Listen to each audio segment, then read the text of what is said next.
You know, I used to love camping. The fresh air, the stars, the feeling of being completely disconnected from the world. But that all changed one summer. It was supposed to be the perfect trip. Just me and my best friend Alex deep in the Allegheny National Forest. We'd been planning it for months.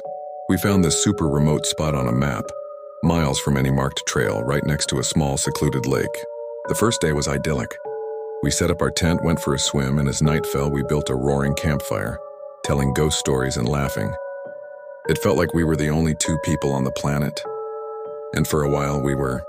It was around midnight when we first heard it, a snap, like a thick branch breaking under a heavy foot. We both froze, our laughter dying in our throats. We peered into the inky blackness beyond our firelight but saw nothing.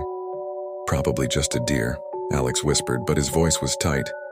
I nodded, trying to convince myself he was right. But the silence that followed felt heavy, unnatural. All the crickets, the frogs, they'd all gone quiet. We tried to brush it off and eventually crawled into our tent.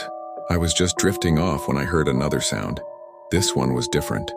It was a low, guttural breathing right outside our tent, so close I could almost feel the vibration through the ground. My heart hammered against my ribs. I reached over and grabbed Alex's arm.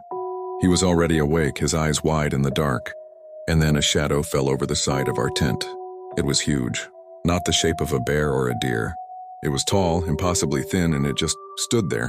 The breathing sound was louder now, a wet, ragged inhale and exhale. We were paralyzed with fear, not daring to even breathe. Suddenly, a long, slender finger.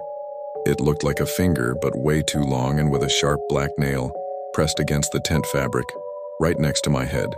It slowly dragged downwards, making a screeching sound against the nylon. I clamped my hand over my mouth to stop from screaming. It traced the outline of my body where I was lying, as if it was sizing me up. Alex, braver than I'll ever be, slowly, silently reached for the heavy-duty mag light we kept between us. The shadow outside stilled, the breathing stopped. It was as if it knew. In that moment of absolute silence, Alex made his move. He clicked on the flashlight and aimed it directly at the spot where the finger had been. For a split second, I saw it. Two enormous, pale, lidless eyes staring back at us through the thin fabric of the tent. They weren't animal eyes. They were filled with a terrifying, cold intelligence. There was no face, no nose, no mouth that I could see, just those horrifying, glowing eyes. It let out a shriek, a sound that wasn't animal or human. It was a high-pitched, metallic screech that vibrated through my bones and made my teeth ache.